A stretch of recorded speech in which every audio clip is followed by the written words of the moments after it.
Hello and welcome to session 4 of 5 for our Godbound game.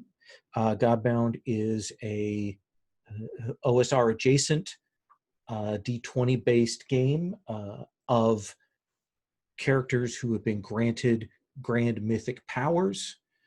They have a portfolio of abilities and they're trying to figure out what they can do with them.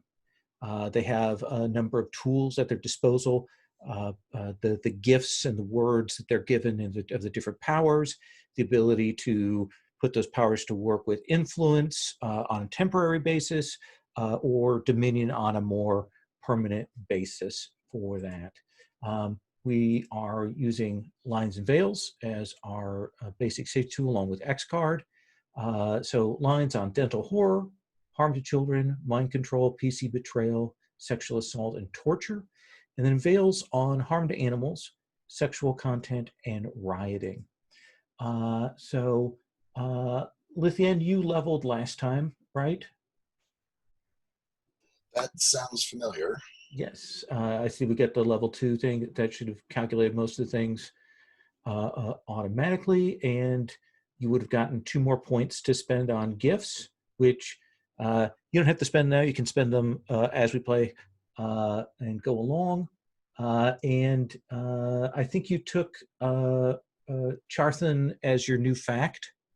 Is that what you did? No, he was already among my facts. Yeah. Oh, was I only supposed to have 3 facts? Yeah. Okay, he will be my 4th fact. Okay, there we go. We caught up. Yeah.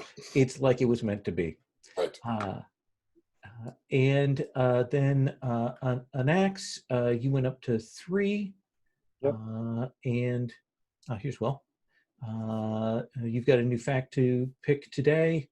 Sure. And two more points to pick crazy gifts. Excellent. Hey, Will. Hey, sorry I'm late. That's okay. And then Vascos, you also leveled up. And you have the thing for a new fact and 2 more points. It is the thing. I will say early on in Godbound, if you play a long-term game, you get all this stuff like on because the levels are very few experience points needed, but then it accelerates and you get this plenty at the start, and then it tapers off. And especially when somebody's like, I want another word, and it's a lot of points to get another word. So, and then Sethiri, you have space for a new fact, and you have 2 more points to spend on gifts. So last time you dealt with the Lord of the Red Tower with a very public demonstration of your skills and abilities, both the bringing of the ocean to bear through the sewers and the old mechanisms below the city to sink the Red Tower, to have it collapse, which drew out the Padan and his assistants, who turned out to be demonic. And you fought them very publicly and defeated them. One of them fleeing away, but the rest being destroyed, dismissed by you. And you took advantage of that afterwards to essentially spread word about that. To spread word about what you'd done in the city, to make it clear that the Padan despot was somebody who was evil, and you had dealt with them with some finality. And if I recall correctly as well, you also spent some time essentially seeing who was going to help with the shoring up the defenses of the city as well. And I believe that in the course of that, found that at least one of the other lords of one of the towers has been putting a little more effort towards that in the interim. So you're here in the City of Ashes. You have some threats that are looming on the horizon. And I want to kind of take up with that, and I'm going to try and draw some threads together on those situations. What I want to do, I think, is kind of do a once around to check in with what people are doing in terms of influence and dominion and various preparations here in the city, or for preparations for outside of that. Lithian, I know you had spoken about shoring up the water side defenses, and you've gotten some of the local mages guild, very sort of minor, had turned their attention that way. Do you want to? You've got some influence to invest up to 3 points worth of that. You could also spend dominion for a more permanent change. What is it that you would like to do, if anything, either with dominion influence or without?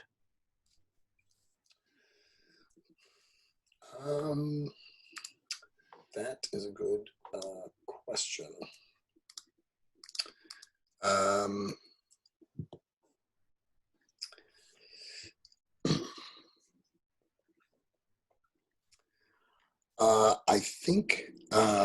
I think when the storms come, there's not a whole lot we can do to prevent the rain from coming down. Mm-hmm. There are levees that we can erect to prevent the ocean from coming up, but we also need to improve the underlying infrastructure, which we are now intimately familiar with, Right. To help the water drain. So maybe I will use a point of influence. Is it to get stonemasons to, and I don't know who else, to investigate the sewers and make sure we've created sufficient drainage Okay. for the city. Yeah, spend a point of influence, and you can gather some people to do that. Set them to the task of going down. Since you've already opened up a portion of it, they will go down into there.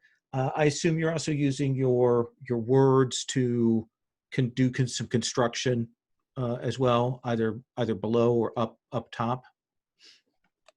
Yeah, I think I'm focusing on the levies. Mm-hmm. I think between my city's word and my artifice word, we're good at building stuff. So, well, let me tell you what a detail about a thing you're going to realize in the course of that, and then I'm going to move on. You found some of the engines that powered the sewers and drove the water and controlled the flow last time. And I think we would see a scene of you along with some other workmen that you've recruited. I mean, they respect your ability. You definitely just naturally are a gifted artificer. They're probably doing this on the off time, while probably this has been, a good week or two since the fight with the Badan.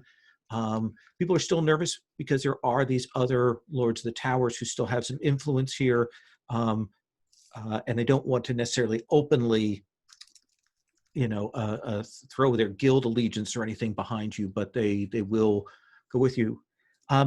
You will find when you get down further in, you can activate some more of those machines like the one you found before to redirect water actually inland, to go to cisterns and reservoirs that actually lie outside of the city, as kind of backup things, which surprises you because that's seawater going into that. But the other thing that you will find is you will hit two things. One is that there are clearly some other people besides you who have been down here traipsing through these sewers in a deliberate way. Like you can see where there are marks of excavations and people trying to carve out tunnels. And that sort of surprises you because it's definitely recent. You have enough ability to read the stone to say that this is in the last 6 months. But the other thing you'll get the sense of is that it's almost like an onion, like you're moving on this layer of the sewers and so on, and sometimes there's some steps down and things, but you can feel like there's something more underneath that, under the city. Like there's another set of construction or magics or something lying even below that layer. Does that seem like a fair thing to think about? Yeah, I will definitely give it some thought. Okay. When the time comes, one of my gifts will let me help with the levies. So Okay. we can cross that bridge when we come to it. Sure. Anax, you've made some distinct progress in changing the attitudes in the city. There's still these other lords who are around. In the week or two that follows, what is it that you are doing to capitalize on that? What are you working towards? What are you investigating? What are you doing? So I think Annex is, she's, I think we're all sort of, our attention is turning towards the year of the bad seas. And so she, had made some contacts with sailors as they were heading out. She's sort of, using some, encouraging sailors to go out on the sea with her blessing so that, they know, she knows we're going to need good intelligence on what's going on outside of the city. And so she's, sort of giving them her blessing and making sure that they, are safe and they're not, anxious about,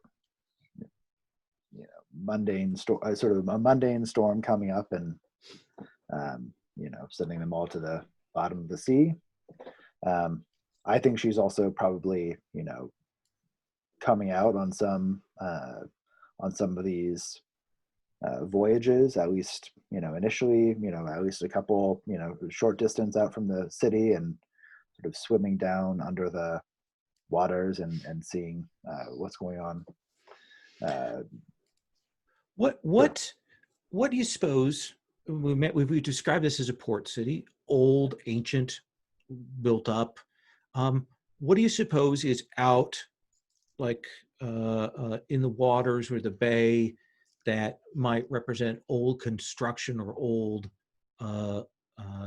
evidence? What do you find out there, do you think? Sure. I think, there's, a couple spots in this bay where, for the most part, it's just your sort of standard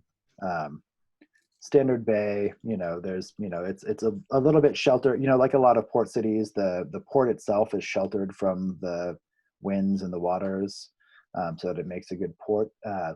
But, once you get out a little ways, there's actually a surprisingly steep drop off. And one of the things, that she starts noticing as she's sort of exploring out, past the sort of immediate bay area is, it gets pretty deep, but there are these constructions that are still sort of, visible, even, a short distance down before that. Like towers or like watchtowers or like lighthouses or like buildings or walls? What kind of thing? I think sort of towers. I think, it's, if you're just a sailor, You suddenly went mute. Oh, what about now? But I try again. You can talk I can again. hear you. Oh, that's me. That's me. Oh, no problem.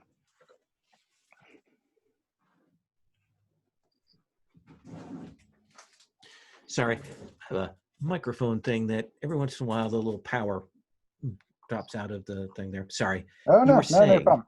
Yeah, no. So I was just saying that there's spots in the bay as you're sort of leaving there's spots in the water as you're leaving the bay that the sailors know to avoid, and sort of run of the mill sailors always assume it's some sort of mundane rocky outcroppings, but as Anak starts exploring them, they seem to be you know peculiar towers. They're not the normal style of construction, of even archaic construction in the City of Ashes.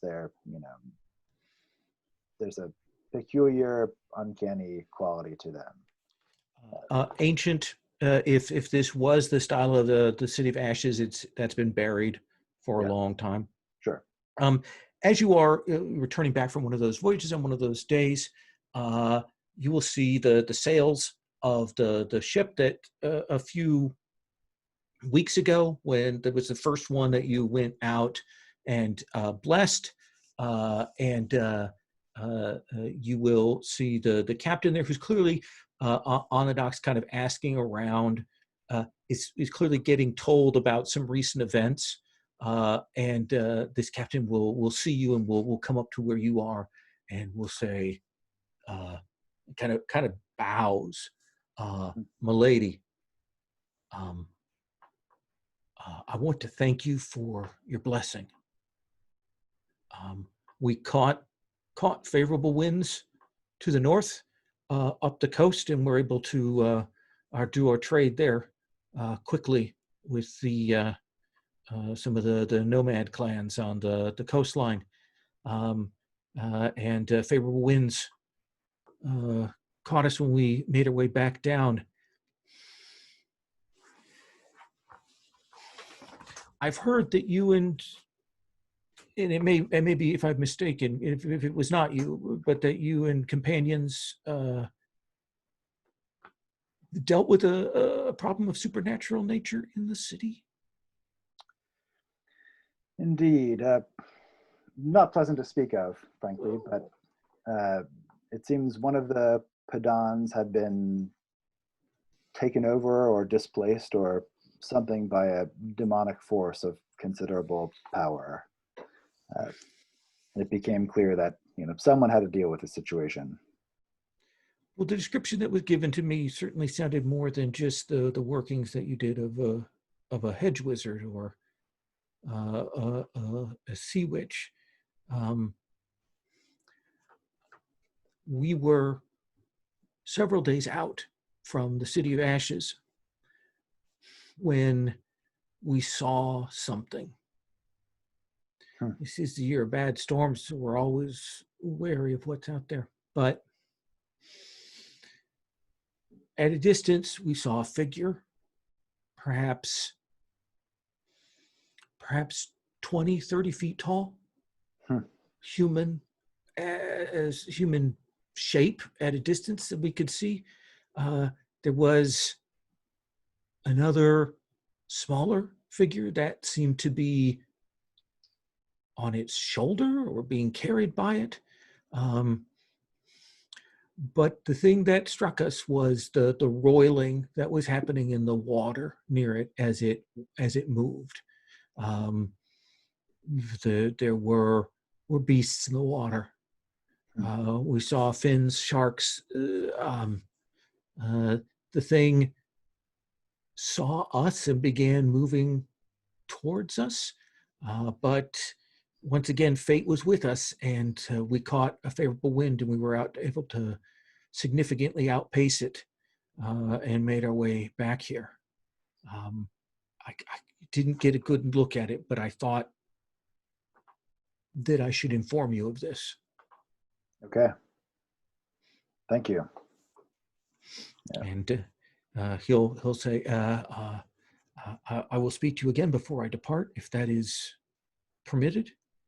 Of course. Yeah. Okay. Yeah. Please do. Please do. And we'll bow and we'll head back to his ship. Let me cut to Voskos. Voskos, what have you been doing over the last week and a half, 2 weeks, to kind of capitalize on the downfall of the Padan? Yeah, so I'm keeping that influence committed to the songs and sort of having them just be sort of circulating in the sort of collective unconscious, if you will, or conscious, depending, you know. Mm-hmm. But I think the most important thing that I can do is sort of I want to create hope. You know, here's this like horrible downfall, or this horrible demon has been tyrannizing over the city. And there's two possible reactions to that, right? Like, oh, we're doomed. We've been ruled over by a demon, or like, oh, the demon has fallen and now there's a chance, there's possibility again. So I want to create hope and a sense of like desire to sort of work. Mm-hmm. Maybe I'll sort of shift those songs into more like work songs, you know. You know, the idea being like, well, if we have to like build levees and prepare, you know, put out sandbags and you know, board up windows and shore up foundations and stuff like that. Just want to create the energy and hope for that.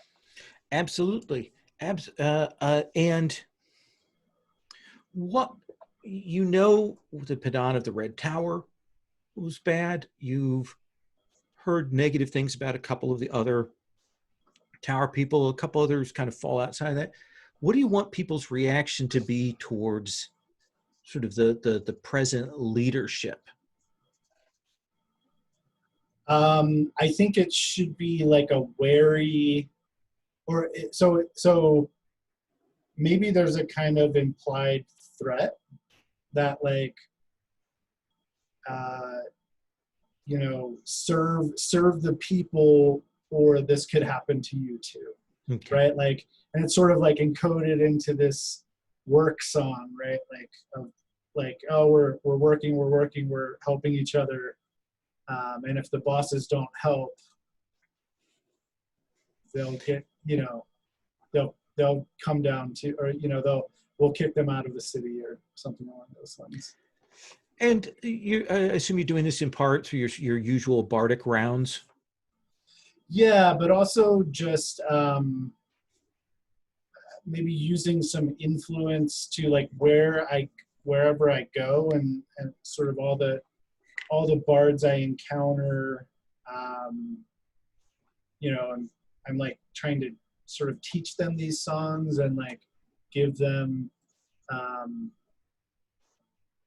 you know, make them sort of permeate the environment. They learn from you, they carry it further. Kagazzo certainly will help with that. You are finishing, maybe working with one of the bards, talking even when you will be approached by a figure, has that look of someone who is clearly dressed to blend in, but, you know, maybe concealing their status, and they will say, Master Vascos, my name is Delios. May I have a word with you? Sure, my friend. We are having we're having great merriment here. Anyone can have a word with me. May I have a word in private? Well, does the gesture, like he puts his hands out to show no weapons, nothing like that? Sure. You should have no concern for your secret slipping out, and I control the sound around us so that it looks like we're having this casual conversation, but he can't hear anyone else talking, right? Like I'm trying to communicate that there's a bubble around this. He will nod and he will say, my mistress is the Lady of the Purple Tower.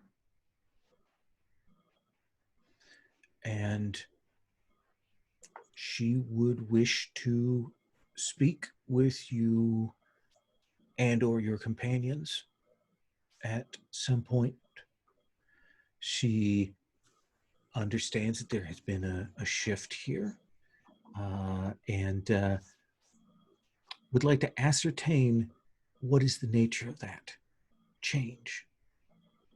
Perhaps she wouldn't object to meeting us in a neutral place, such as a park, one of the beautiful parks of the city where the beasts and the birds roam.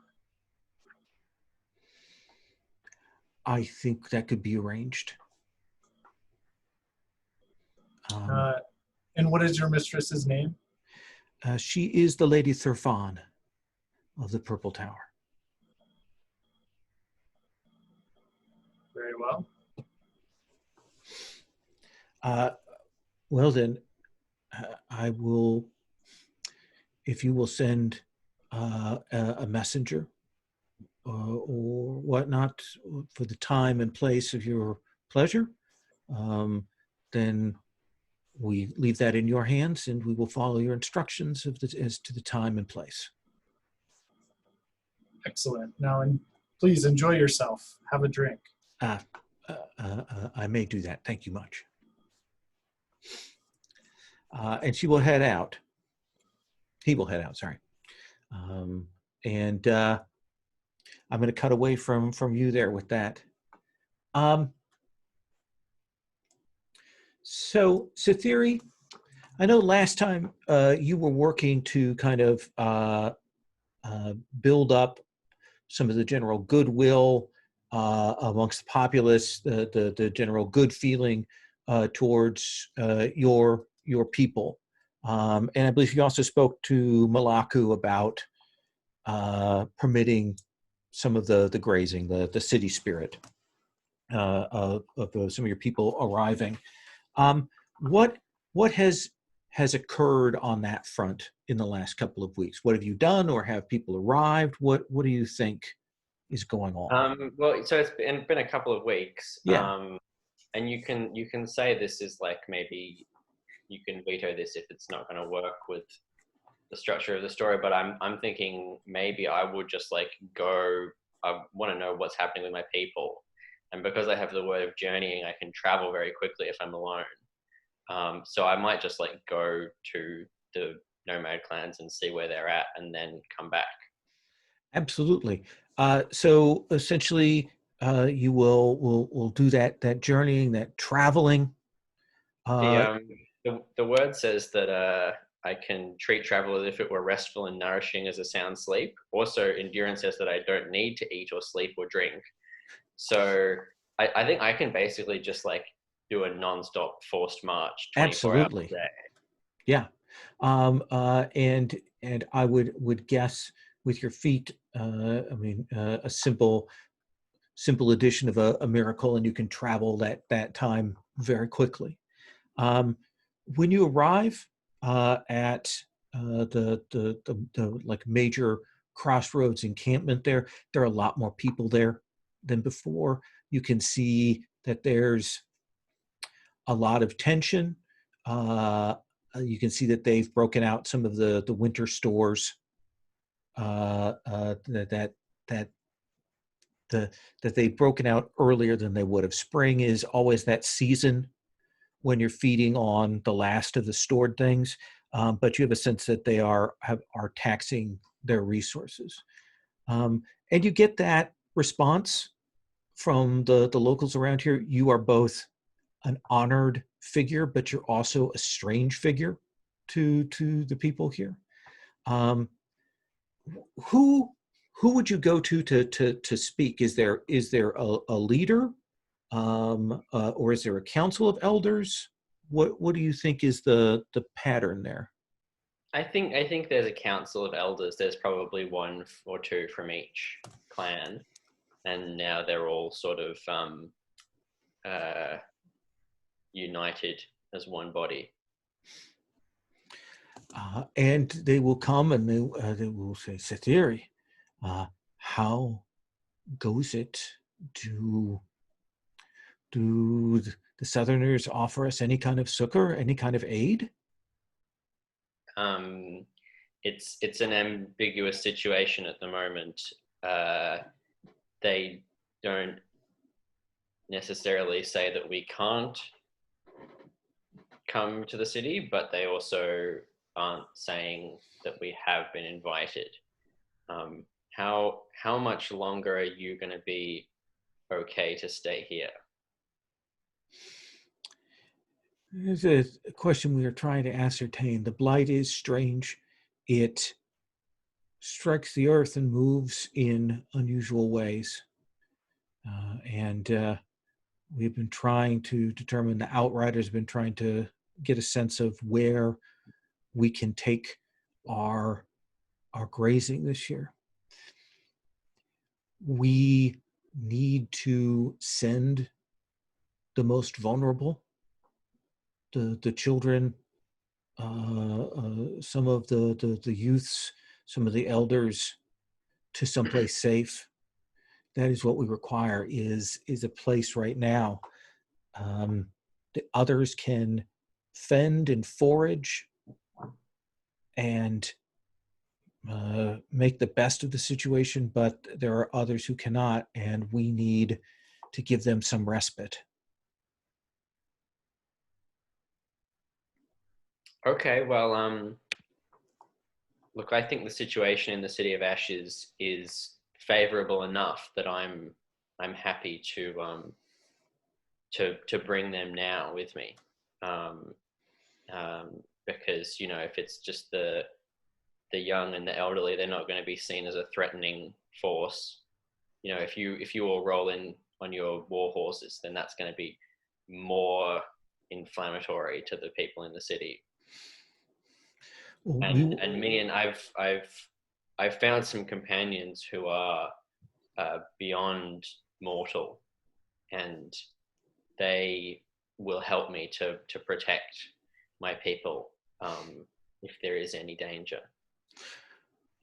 I will speak to each of speak to all of the tribe leaders. We will have them do a count and bring those who need to travel. We will gift them with trade goods and what we have to help offset this, and we'll prepare them for the journey southward if you say that it is reasonable and safe. I think it's safer there than it will be for them here.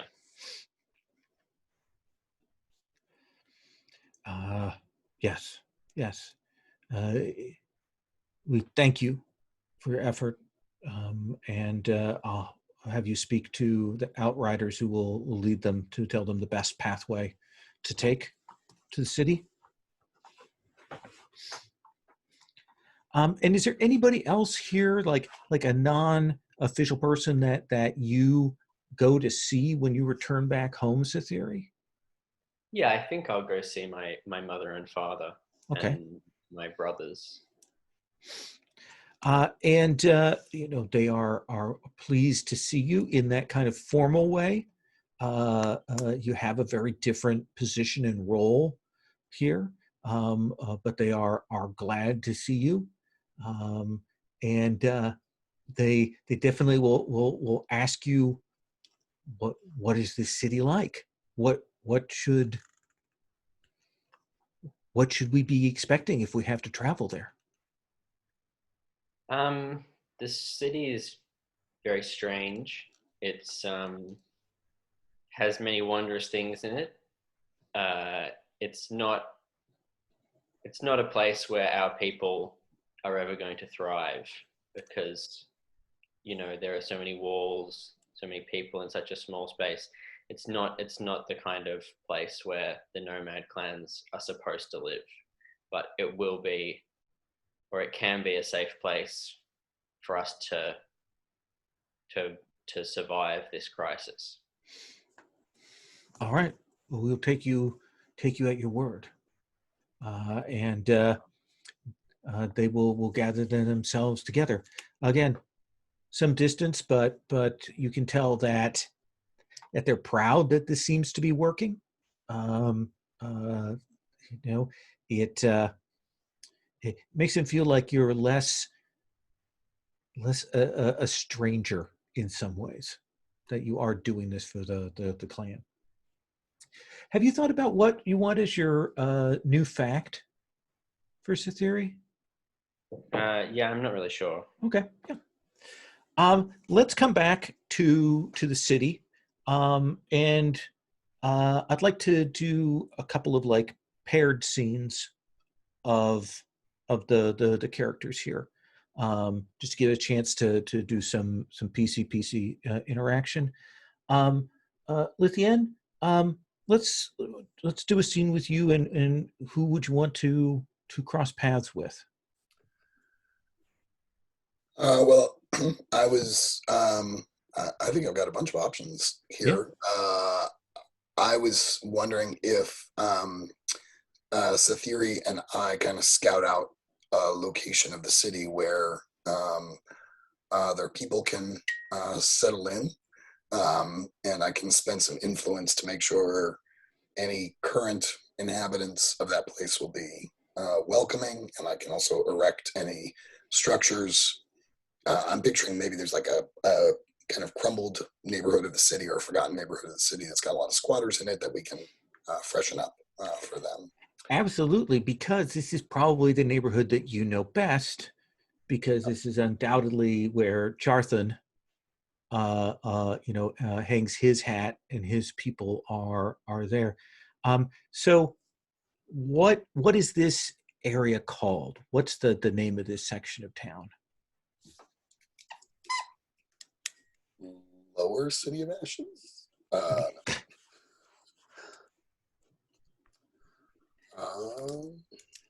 When inhabitants say, "Oh, you're going to blah part of town," or "You're going to that,"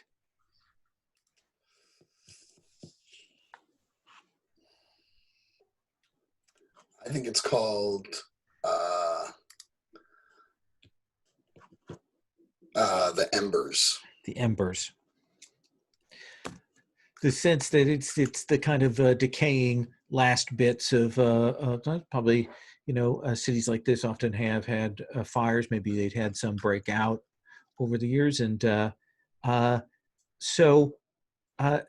Cytherea, what do you make of this? Like, you've been in the brilliant parts of town, the place with the lords and the stone and the high rising places. This seems like the scrub. And the decay and the wildlands of the city. What's your impression here? Look, I feel a bit more comfortable here than in the other parts of the city because there's fewer people. There's more wildlife, even if it's just like rats and crows. And I think this is a good place for my people to settle temporarily because there's a fair number of burned out buildings that nobody really wants. And actually for my people, they would rather pitch a tent in a burned out building with no roof than they would sleep under a roof. I think there's probably abandoned lots here, and I don't recall what kind of animals your people have, but I would imagine that in this abandoned lot, there's some good grazing here. I think the young and the old, the refugees, they probably haven't brought that many animals with them. Most of the herds will be staying with the main body of the clans. But yeah, there's probably some goats and pigs and things like that. So, Lithien, what are you telling Cytherea about this place? This is where you grew up. You definitely see people that know you, but you're with a stranger, so they kind of pass by actively. They don't know if you're running a con on somebody or whatnot, so they don't try to give away the game. So, what are you telling? I think I'm just sort of, the city kind of really lights me up, so I just sort of go into tour guide mode, and I'm like, and it's kind of this weird mix of like events things that I'm really proud of, and things that are, but also sort of morally questionable. Like that's where I robbed that guy, and she, has some dark moments from her childhood, but she sort of smooth them out in her head. So she'll say things like, that's where my parents left me, and where Charlton found me, and like things like that are sort of not really appropriate for conversation, but things that come up for her. But she's also starting to think about what she could build here, and I feel like she may be a little disappointed that Sathiri, it sounds like Sathiri's like, no, these would be great, and I'm still thinking like, no, I want to build it up. We can add roofs, and we can make it like 3 or 4 stories and house lots of people. So I'm getting like excited about what we can build here, and maybe a little disappointed that the vibe coming from you is, this is perfect for us. This is exactly what we need. So yeah, I'm like, oh yeah, I mean, it's great that there's no roof. We could knock down the walls as well and make it completely open. yeah, I'm like, knock down the walls. Those are the best parts. Though I am thinking maybe there's squatters here, Mm-hmm. and I could build some housing for like some new housing for them with my city power. Absolutely. So you can move within. You get the artifice. You can make stuff. This is a gift called Sire of Stone and Street, where I commit effort for the day, and I can summon forth constructions and civil engineering in the style appropriate to any city you have known. So what does that look like? Like when you use that gift to build some shelters for the people who are here, who are living in these abandoned lots, or areas where there's just have enough cover. What do we see you do? I think it's quiet for a little bit, because part of this, in my mind, is sort of trying to understand what's needed, what the people need. So getting a sense of what do the family units look like here, and what kind of food do they make, and all of that kind of stuff. Just sort of absorbing that vibe, and then concentrating on the raw materials around me. And I do think they just sort of, the stones that exist from the ruins kind of move stones from maybe underground, kind of all sort of build them as if they're Legoing themselves together into these structures. And my hope is that I've kind of heard what the needs are enough that, there's a unit for a family of 4 over there, and there's a unit for, a couple of older siblings over here. And like I've sort of planned out based on everything that I've sensed from the neighborhood. And you have enough skill. You can make things that are probably multi-story. Yes. That serve as compact places that people can live in, and you will draw a crowd as soon as you start doing that. People know sorcerers, they know wizards, things like that. But if those people don't, they do shows, things like that. If they do any kind of magic, they do it for their lords. They're not down here doing that kind of thing. Let me ask you, who is the person in this neighborhood that you need to talk to confirm that people are cool with Sathiri's people going here? Is it Charthan, or is there some kind of mayor or neighborhood person? Charthan's kind of on the way out. I mean, everyone has mixed feelings about him. I think there is a young woman who sort of runs the gang of street urchins. People don't think of her as running the gang, but because she seems so young, but she really ends up kind of being the leader, has wisdom beyond her years. And she will have a name as soon as I make one up, but she's generally suspicious. We sort of have a little bit of a rivalry going, but I know I need to win her over, and I think building these buildings helps win her over. And I know I need to help her understand that this is a temporary thing, and that these people are not meant to be targets, but more people that need our help. So yeah. Let's cut from that, and we'll come back and just have a scene with her and you and Setheri to kind of close the deal on that, if that seems okay. Sure. Okay. Anax, let's have you cross paths with Vascos here. You've heard Vascos's song. The words of all of your people have been carrying around the city. You've certainly seen more people down by the dockside doing, work and preparations and reinforcing the wharfs and so on. So where would you cross paths with Vascos?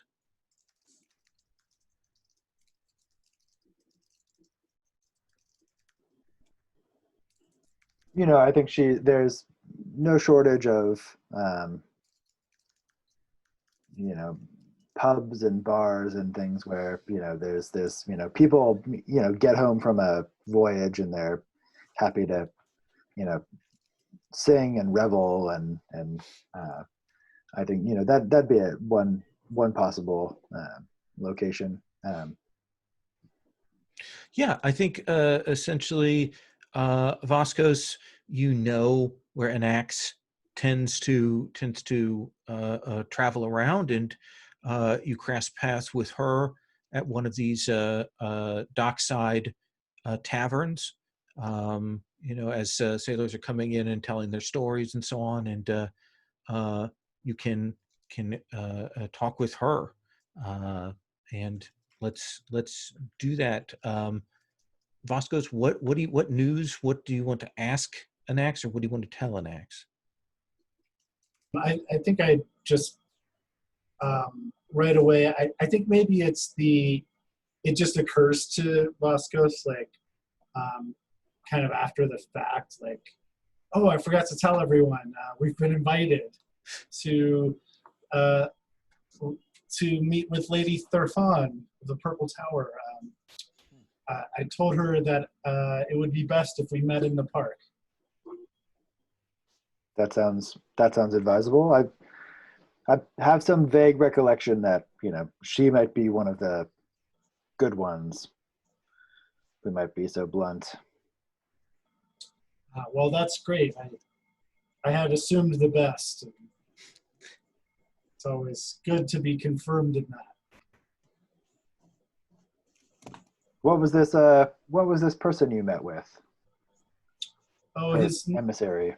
His name was Delios. Very very discreet man. Okay. Little tightly wound, if I might say. Okay. Yeah, sure. Say, I have to ask you something. We've both been in the city for, some weeks now. Do you miss being out in the countryside? In some ways, yes. It's strange to be around so few of the greater beasts, but it is interesting to get to know the animals and the birds of the city. They're a different. There's a different cycle for them, a different lifestyle. Interesting. Yeah, I always, couldn't wait to leave my home and come to the city, but you seem to have an eye for the, little things that make a place interesting. And what news of the sea? Well, I think everybody is bracing for trouble.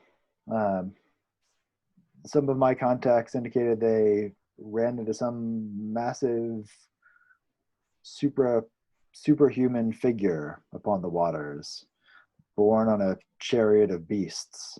So, if only you'd been there to figure out exactly what was going on with all these creatures and to tell whether they were fair or foul or natural or some ungodly, configuration of parts that couldn't possibly go together, whether either in the city or the countryside. So we get the, just out of character, so we get the impression that, I guess I had the impression that they were sharks, but are they like chimera demonic sharks, or the captain didn't say. There was a 20-foot tall plus person with carrying another person, and then the water was roiling. Maybe saw fins, but beyond that, they turned sail quickly and caught the wind to be away from there. Gotcha. No good come from that kind of meeting on the sea. Of course. That's certainly sounds strange, but I've come to expect strange things when you're in the city. Yeah, fair enough. It's been a busy time.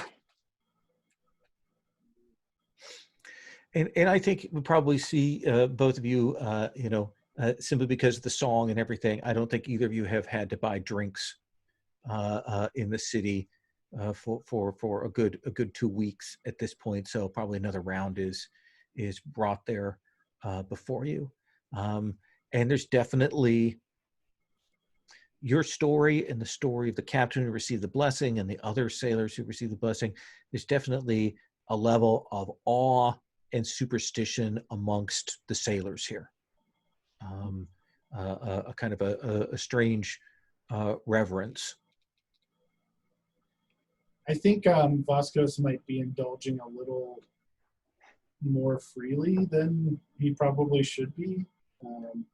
Just like he's like kind of a kid, you know? So when you overindulge, Vasquez, how does that affect the animals in the nearby area? Oh, that's funny. That's interesting. Yeah, maybe the birds sort of warble a bit more. And yeah, it's wharfside, so we're hearing the gulls maybe, that are out there. They're usually just squawking, that suddenly they're kind of squawking, kind of hiccuping, synchronicity outside. Yeah, and maybe like the wharf rats like stumble out into view occasionally and then just sort of embarrassingly like run back, scuttle back under the docks. Excellent. Let's cut from you two. Let's finish the scene with Lithien and Cytheri, and then maybe we'll see about having everybody cross paths. Maybe the meeting with the Purple Tower or something else if you wish. Does that seem okay? So what is the name of this young woman? I landed on Dindora. Dindora. And everyone is in awe as these buildings are being constructed. This is like nothing they've seen. People are clearly, here's the thing. The dropping of the tower, they saw water, but they didn't see any of you like push the tower over. And the fight that you had with the demons, it was a demon, but you were all fighting and swords and things like that. Building these buildings as you do in this speed with this magical ability, this is something that is undeniable for them. And yet, Dindora still plays it nonchalant. Right. Like comes and arrives, and they've got some people with her who are clearly not enthused about the idea of maybe coming and confronting you. But Dindora will come and will say, Lithien, who is this lovely barbarian you have with you? Dindora, allow me to introduce my friend, Cytheri. from the northern nomads. I'll bow respectfully.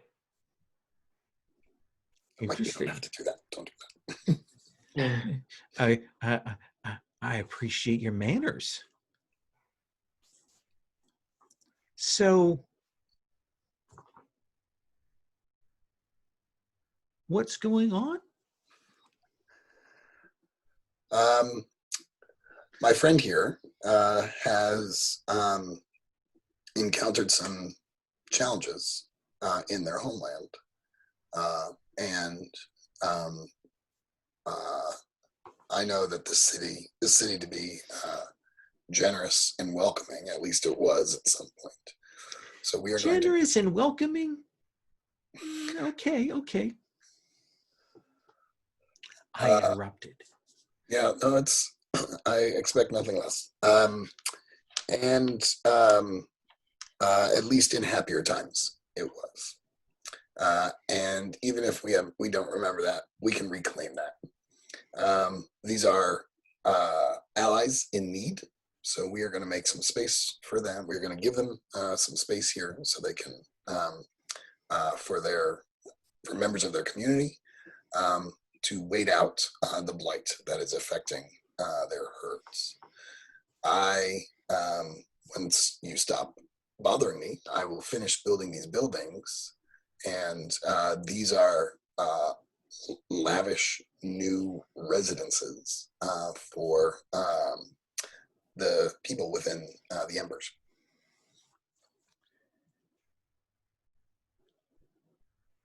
And let me ask you this then, Lithian, are these, or I also put this question to you, Ciceri, are these new people that are arriving, are they under your protection?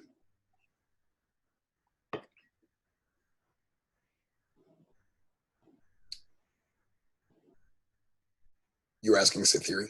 I'm asking both of you. My people are always under my protection. See, here's the thing.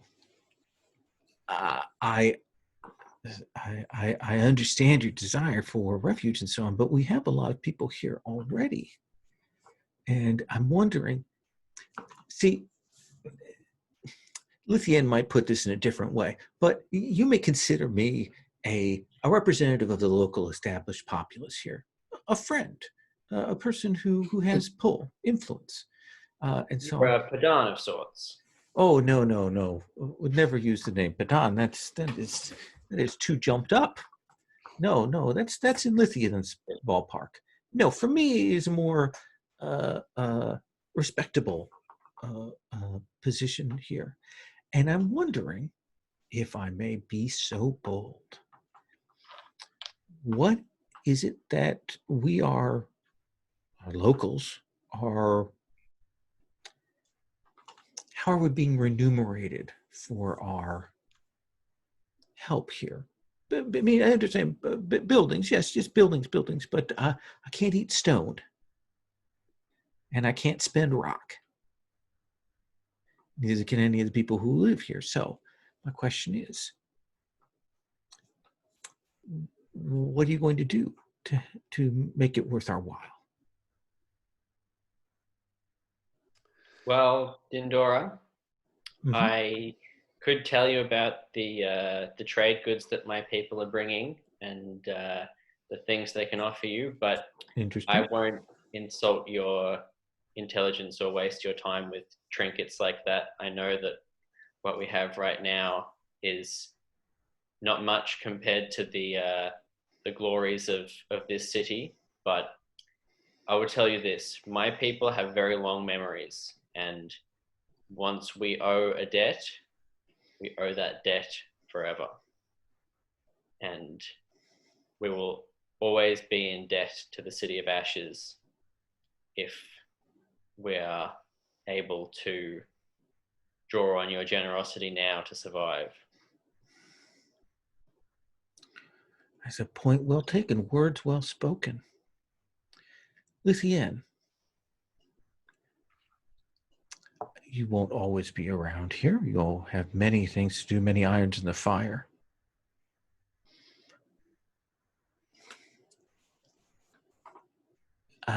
I'm willing to look out for your interests here while you are not present. Maybe a slightly larger building, offset, good ways in and out. Maybe a place that we can put our good friend Charthan to serve out the rest of his days. Those are superb ideas. Secretly, she had already anticipated these needs, and that building is already being built. So, and that's probably the moment when she kind of looks over and sees, and can tell that even as you're talking to her, that's occurring. yes. That actually shakes her. well, good. Then we have an understanding. I lean into her and I say, and there's a secret room in the basement of that building to stash the good stuff. Then we have an excellent understanding. And she'll do sort of a slight bow to you, Cytherea, and say, well, I have things I should attend to. Snaps her fingers, calls her men to her, and she will head on. I say, Cytherea, that was nicely done. That could have been a real problem for us. Us gods. Teenage girl. Thank you. I find it hard to understand all the different positions of power in the city, but it seems that unlike the Padan, this one, she responded well to honesty. Your diplomatic skills will serve you well in this part of town anyway. If I may, can I maybe if we can cut to bringing the group together and maybe hard frame that meeting with Lady Thurfan? Is that okay? Sounds good. So word is passed between you, and we again see that garden that was picked out as the meeting place for your first meeting there. You've passed word, and at the appointed time, you will see just two figures coming. Again, dressed to not make too much of a scene, but they will arrive. You will see Delios again. He stands at the elbow of this woman as she walks, like ready to catch her if she slips or something.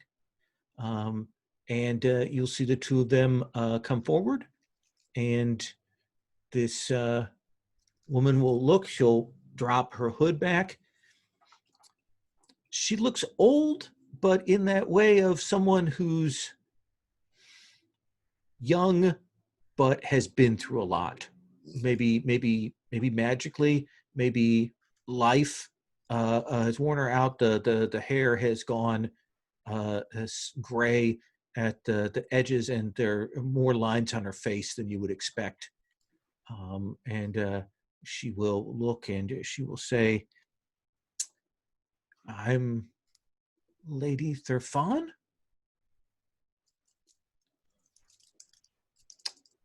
And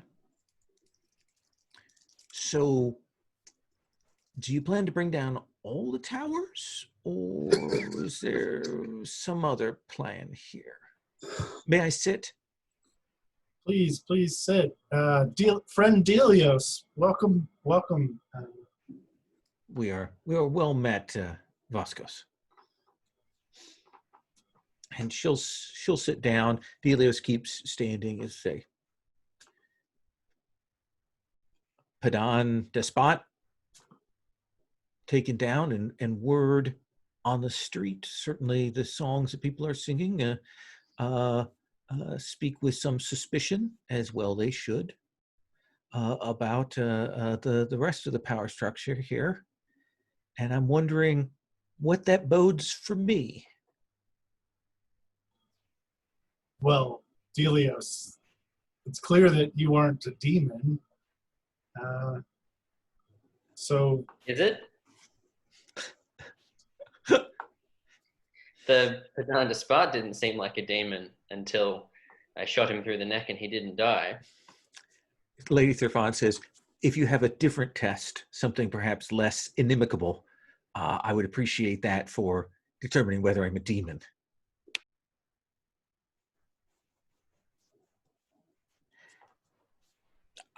I have wizards, mages, oracles on my staff, those drawn from the lesser guilds, but none of them can do what you four can, from what I have been told.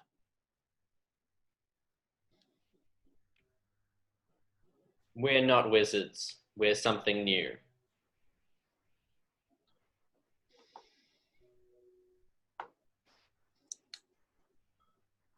So what is it you want? Do you want money? Do you want power? we have power, can't you see? Point well taken.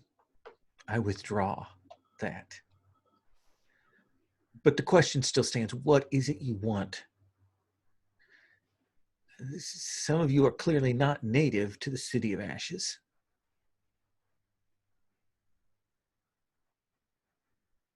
We want only safety, security, and freedom for the people of the City of Ashes. As for myself, I want safety and security for my people, but I don't want it to come at any cost to the City of Ashes. I heard that you had been petitioning to speak, and as I understand it, some of your people are arriving? Yes, they will be here within a few days. We have arranged accommodation for them in the Embers.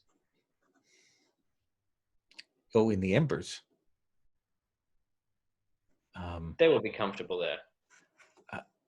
Have you been there? You've seen what it looks like? Yes, it's very nice. Well, it's certainly not my opinion. I mean, the only thing that comes out of Embers are riffraffs and thieves. And gods.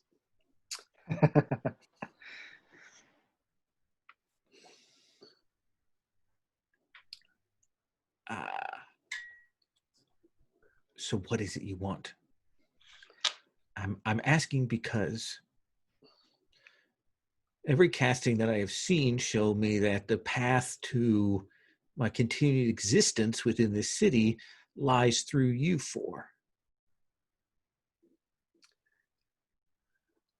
Lithian is not good at dealing with these kinds of noble people. In fact, her charisma is very low. Yes. So whatever I'm about to say comes out very rough and not well framed. So I may look to my companions to help me frame it. But basically, I say that the city is now facing numerous threats. And as we've all said, our united goal is to help mitigate and eliminate these threats to the people of the City of Ashes and the surrounding areas. And so far, the Padans that we've met seem to be in the way. They seem to be preventing us from, or causing some of those threats. So if, Lady Thurfon, if you are causing one of those threats or preventing us from eliminating any of those threats, then you shall also be eliminated. Well said. Huh. No need to be so hasty. But he's right. She's right. As I understand it, Lady Thurfine, you were one of the pedants who was voting for making preparations against the year of sort of storms, but you were overruled by the other pedants. Is that right? Well said. Nice. For the last year, the Council of the Pedants has been split, has been divided, and unable to reach consensus on anything. And the Nagus has that royal family has stayed out of things for even longer. And so I have invested what money I can in preparing. That's the threat that I can identify. We know that the storms are coming. We know that bad times are heading this way. So yes, I've invested there. Others have done different things. You've already seen what Padan Despot has done. Turned to infernal sorceries. What have the other pedants done? The Lord of the Ivory Tower keeps to himself. He researches. He attempts to maintain his trade and stability here in the city. He does not work against the city, but neither does he step forward to spend money to support it. But the Lords of the Red, Green, and Ochre Towers have all been looting, pillaging, or looking to their own interests. The Lord of the Green Tower has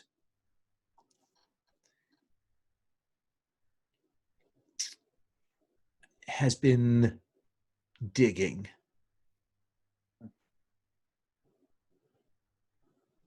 And the Lord of the Ochre Tower?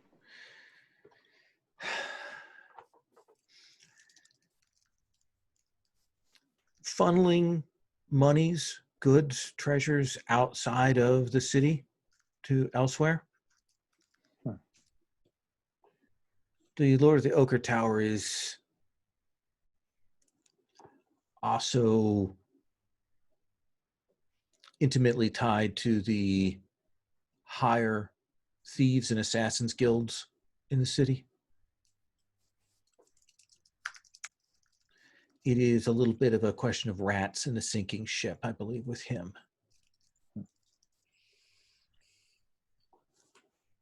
We wish to persuade the Pedans that their self-interest lies in bending to our will.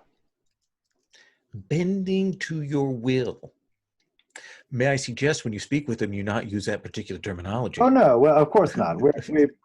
We're among friends here, of course. But, you know. Well, I consider that a good thing. Yeah, we do too. So the Pedans at the moment are split. Mm-hmm. There are two who at least are not opposed to the fortunes of the city, and two who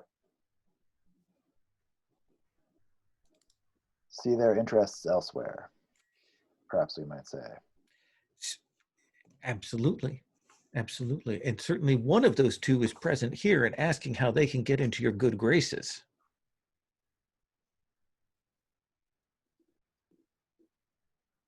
Well, we need people to help with the preparations, and we may be powerful beings, but there are but four of us. If you should have information or people who can assist us in this task, we would be grateful. I have contacts amongst the guilds. I can certainly get architects. I can certainly send word for siege engineers, and I can put those people at your disposal if we are to shore up the sea line. How much do the other Padans trust you? Trust me? Not at all. I don't think any of us trust one another. The Ivory Tower, the Lord of the Ivory Tower, perhaps would listen to me if I went to speak with him. The other two, I don't think. Because we could also use information, but if they're not sharing with you, then maybe you're not very useful to us. Unless, of course, you have access to, unless you have people on your staff who are discreet and are able to find out these things through other channels. I will put my second Delios here at your disposal. I will see to gathering experts, and if you have people, and then I will put those experts and a good deal of coin at your disposal to do what needs to be done on the sea.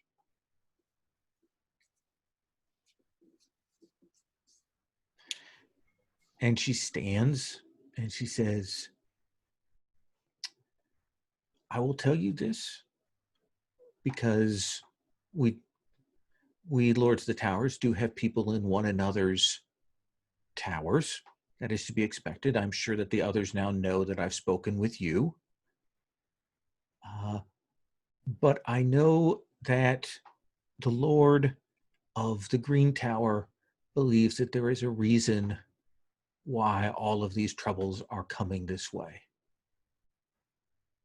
He believes that there is a reason why the City of Ashes is the target of so many things. Is that why he's digging? I believe so. Where is he digging? And she goes, I believe those are the holes in the sewers we saw. I think he believes there are powers beneath the city, and I think he wants them for himself. Delios, do you know anyone on the staff of the Green Tower? I do. I would like to meet someone on the staff, someone who's close to the Lord there, the Badan there. When you say meet, do you mean sit down and have a meal, or do you mean dark alley? A casual meeting is fine.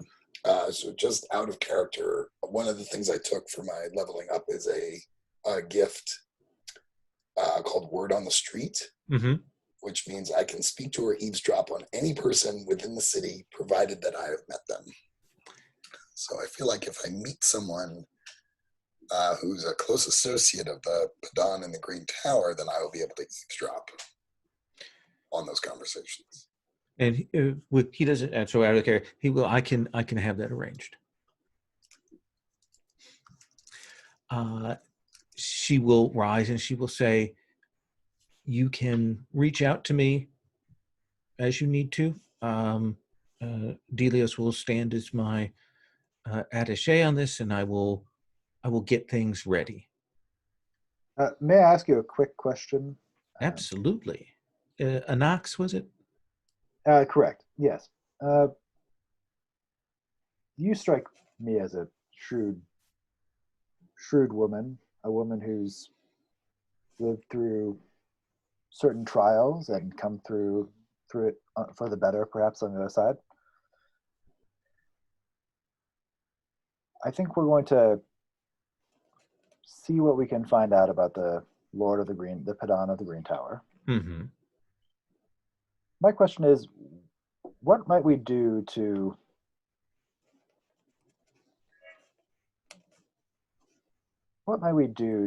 persuade, in some fashion, the Lord of the Ochre Tower? what matters to the Lord of the Ochre Tower? Certainly having his treasures flow out of the city is to his interest, but what does he intend to do with these treasures? What do you hear? What's your sense of the man? I believe he believes that the city of Ashes is doomed. And that he is getting things ready for his escape. Okay. That is my belief.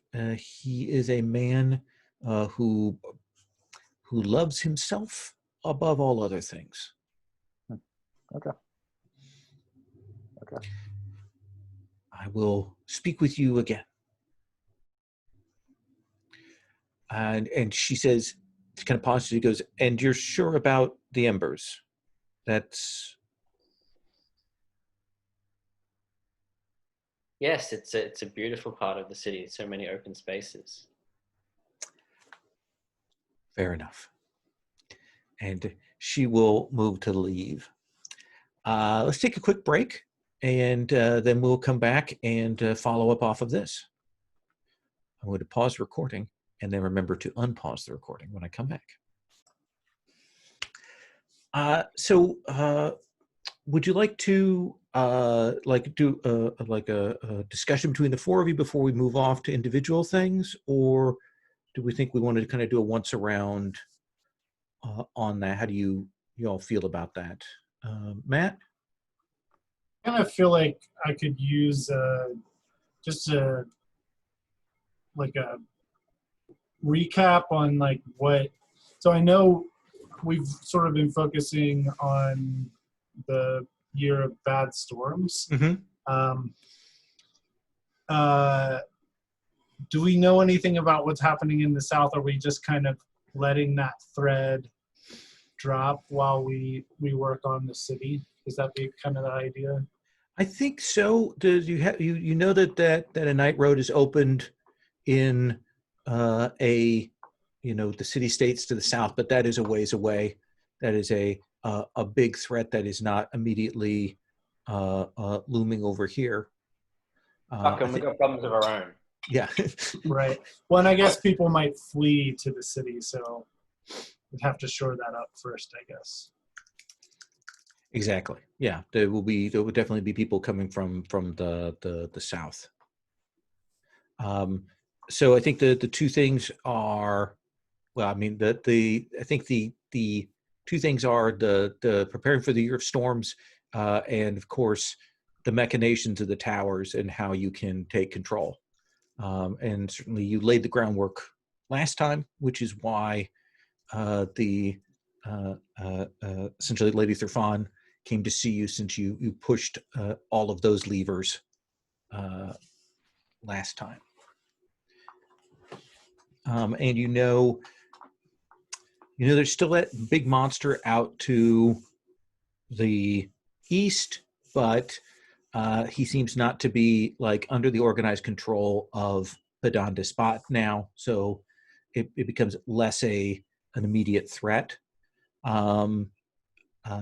And you definitely have the Lord of the Ochre Tower, who's just going to loot everything, and the Lord of the Green Tower, whose ambition seems a little more nefarious.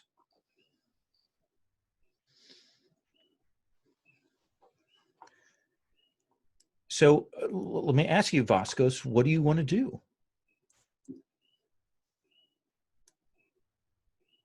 Yeah, I think I don't know. I'm interested in what the Lord of the Green Tower is doing, the digging.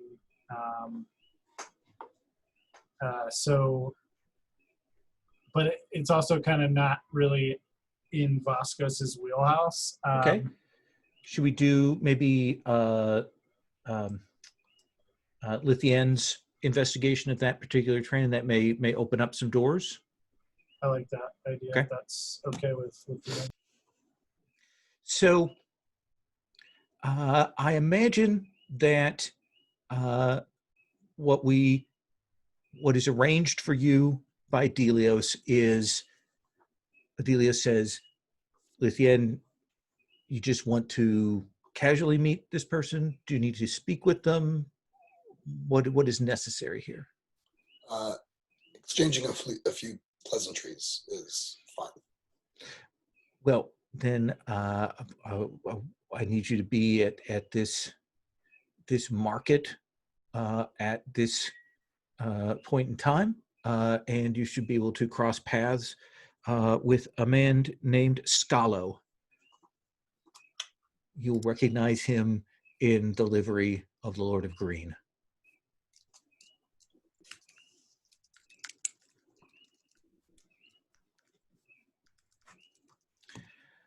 And essentially, when that appointed time comes, you were there. The market is busy, and you will see a group of gentlemen, a man who looks like he's a scholar, but he wears a sword at his side. He's dressed in the house, the Tower of Green's clothing. He has a couple of people with him, and you can see that they clearly have had some kind of bad encounter, like something has happened to them, and they've fallen back here, and they're kind of upset. I was going to see if Vasquez wanted to come with me. Oh yeah. Does that be Matt? You up for that? Yeah, absolutely. And they stop, and they're clearly, speaking to one another, trying to deliberate what to do next.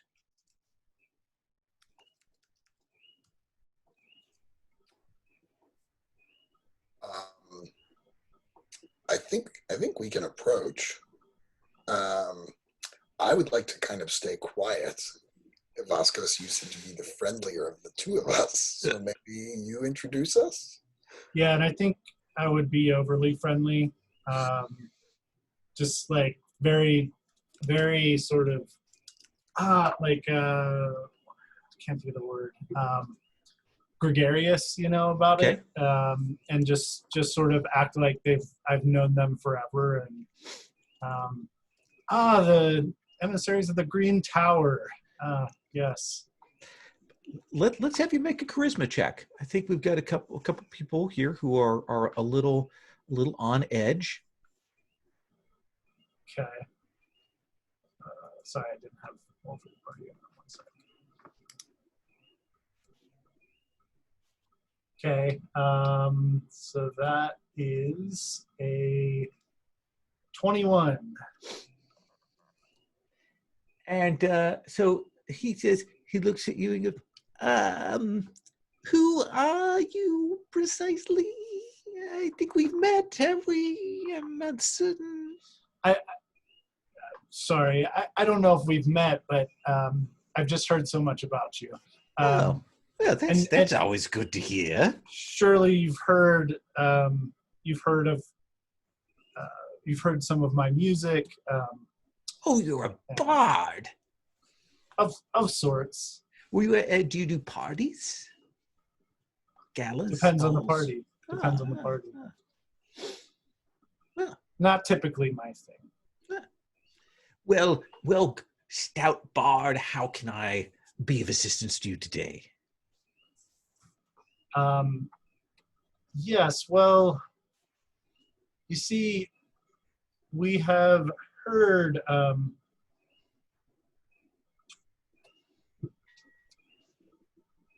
about all sorts of happenings in the city in the lead up to this dark year that is coming. I wonder what is the Lord of the Green Tower doing to shore up the city?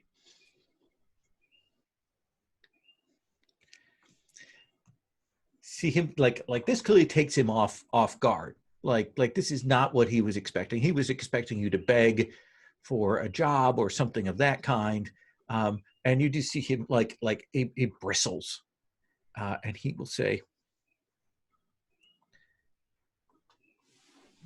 "My lord, Viadomos, Lord of the Green Tower, has the utmost concern for the health and well-being of the city, and is taking extraordinary measures to make sure that security control is maintained in the city, our stores are protected, and that we look to our own and make sure that all possible options are explored. I spoke to a mole that said that there's great earthworks happening. No, a literal mole. A mole, like a small He burrowing holds up his hand. creature. What was your name again? My name is Vascos. They call me the shepherd in some places. And he kind of narrows, and one of the two people kind of, you see their eyes go wide, and he leans over and murdering bastards. So I can hear. I make. These are those murdering bastards that killed the Lord of the Red Tower. And I actually make it loud so that he hears that he's talking too loud. Scalo says, "I do not know what game you play at, Bard, but I do not have time to cross swords with you today." We're not playing a game. I'm merely asking you what you're doing, and you're giving me all these strange answers that aren't true. You're the one playing the game here. He says, "You would be well advised to keep your nose out of our business." It is the city's business that you're about. That is the job of the pedants, is to be about the city's business.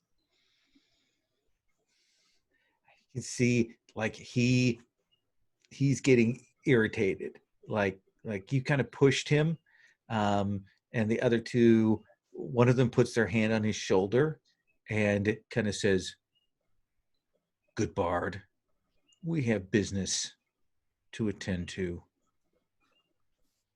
I would take Master Scalo, and we were going to return to the Green Tower." Yes. Sorry to interrupt. The other gift that I took is called Unseen Barricades, Okay. which lets me commit effort for the rest of the scene and target a number of subjects up to a small mob within the same city, and they are unable to move from their current vicinity, finding every path elsewhere somehow blocked. So I'm doing it more for effect than anything else. And that is the thing. They move, and they move through the stalls, of the market, and they keep finding themselves back. They come back to us. Yes, and they do this repeatedly, and they get more. Scalo's finally like, "You should let us go, Master Bard." I bid you adieu. You don't seem interested in providing anything of value to this conversation, and I only speak with I only have good conversations. I don't need to speak to someone like you who doesn't seem to want to participate.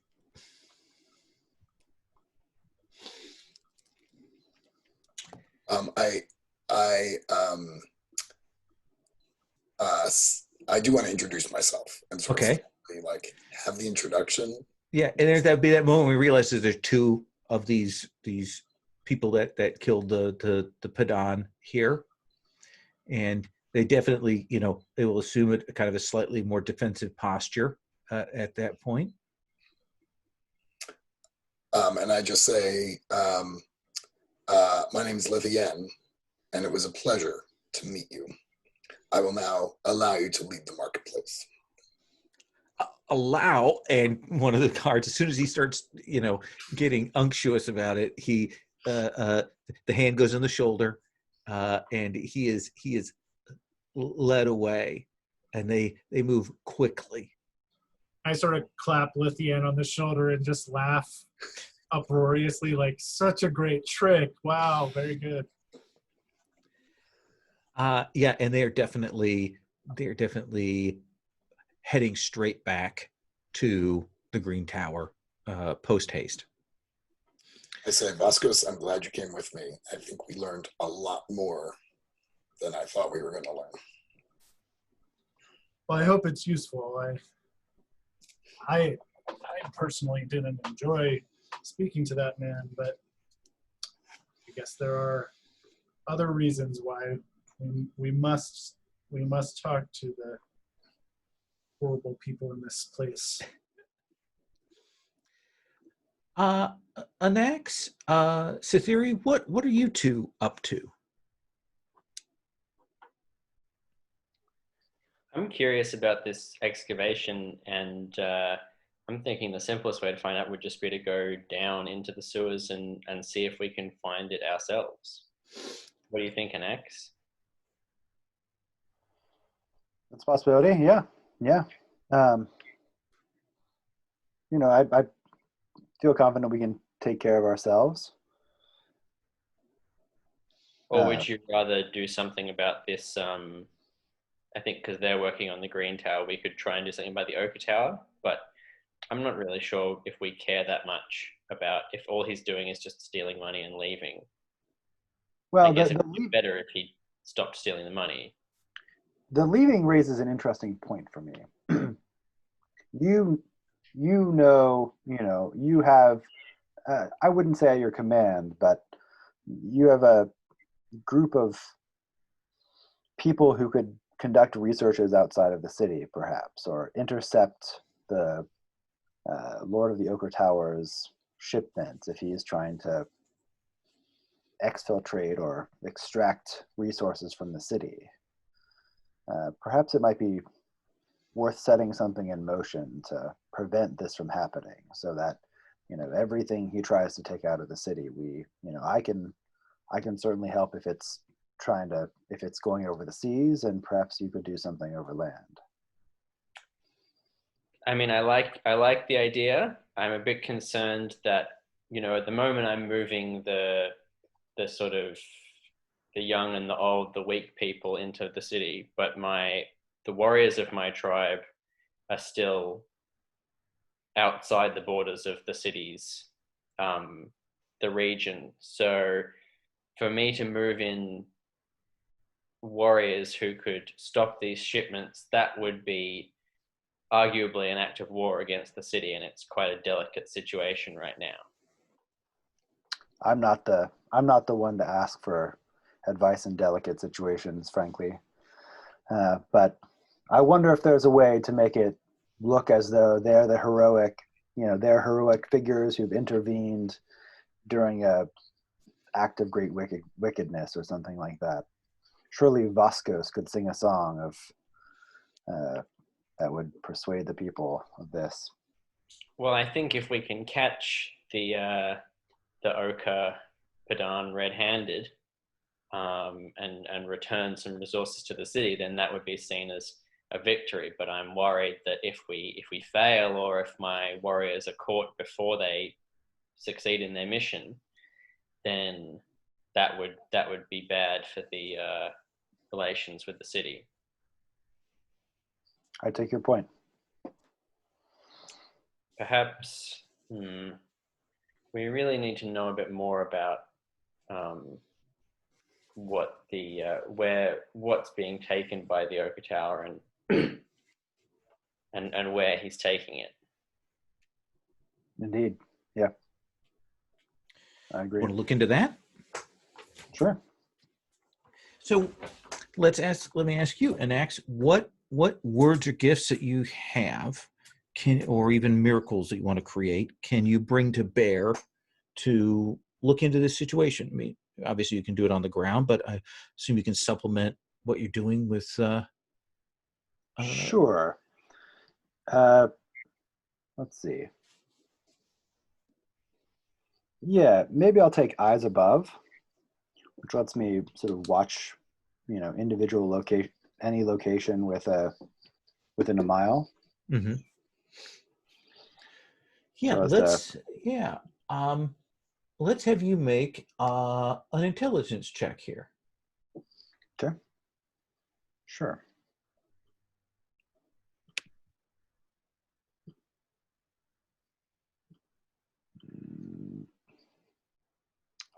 I needed 7 and I rolled 7. Okay, then you are fine. So what is your question? If you're playing PBTA and you had an open question here Yeah. that you're investigating, what Sure. would be the thing you'd want to know?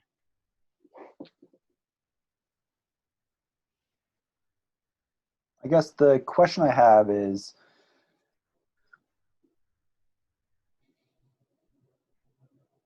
what's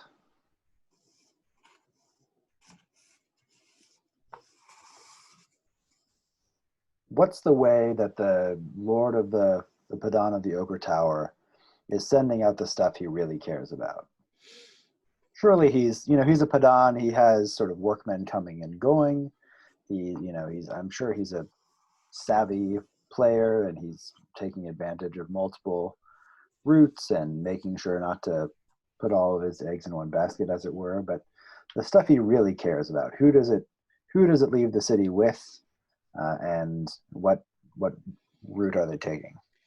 It is that there's several meetings that you see as you watch from above that him or people that you see leave his tower make with a group that appears to be like a traveling circus. That they seem to be the cover that they've assumed is a traveling carnival slash circus, and there is that thing where they're very well appointed. The vehicles have been weathered to look like that, but objects are smuggled from the Ochre Tower carefully into this caravan, which is hidden away, and the guards on this are certainly better armed, better trained than you would have expected for this kind of thing, and this seems to be the way he's doing. Like, he's definitely sending out the most valuable items in disguised caravans like this carnival, and he's definitely sending them east, heading that way along those roads. It's a long overland route, but eventually you would reach some neighboring city states that are more inland and protected, and it definitely looks like he's got something set up with that. That's the path that he's taking. Does that seem like fair info? Yeah. And yeah, this stuff that he's taking, is it like his treasures from his palace, or it's stolen, or what? and so what are you using to figure that out? Oh, I was hoping you wouldn't ask that. I don't really have much in the way of investigation, but I guess maybe just what impression did I get when we talked to the Purple Padan? What did she said that he was looting the city? You guess that he is calling in old debts. He's probably got thieves hitting some places. They've mentioned that he's head of the Thieves Guild, and he's probably gathering what loose things he can, jobs that have been staked out for a while. Certainly, there's a lot of talk about the lawlessness in the city and burglaries, and you guess that he's taking those most valuable objects and shipping those out. The small, the priceless, the heirloom. Okay, well, in that case, if we were able to return those things to their rightful owners, that would be a PR success. So maybe we could send like a band of clan riders to intercept this this shipment. What do you think, Alex? That sounds good to me. And I think it would be wise if we don't know entirely what we're dealing with here. It might be helpful if we were waiting in the wings to help out as necessary, subtly perhaps, to make sure the bulk of the credit goes to their clan riders. But Well, I was thinking that we would travel with them because people who travel with me tend to do better. They go faster and further than if they were on their own. sounds good. So, is this you committing a couple of your influence to carry this action out? Does that seem like a fair thing to say? Sure. Yeah. Okay. So this will take a little bit, but you'll get some of the clan riders together, and you and an axe can travel with them, and certainly when the clan riders cross paths with them, there is that thing where they pull up and at the start they're at first certainly playing that they're simple circus folk, simple caravan, and when it becomes clear that the clan riders are here for something more serious, the blades come out. A mix of trained guardsmen and people armed with hidden knives and that kind of thing. Tell me, Sethiri, what do you do to turn the tide? Certainly your influence is enough, using 2 of it to overwhelm a small caravan with your people. But what do you do to push or close the deal on this? I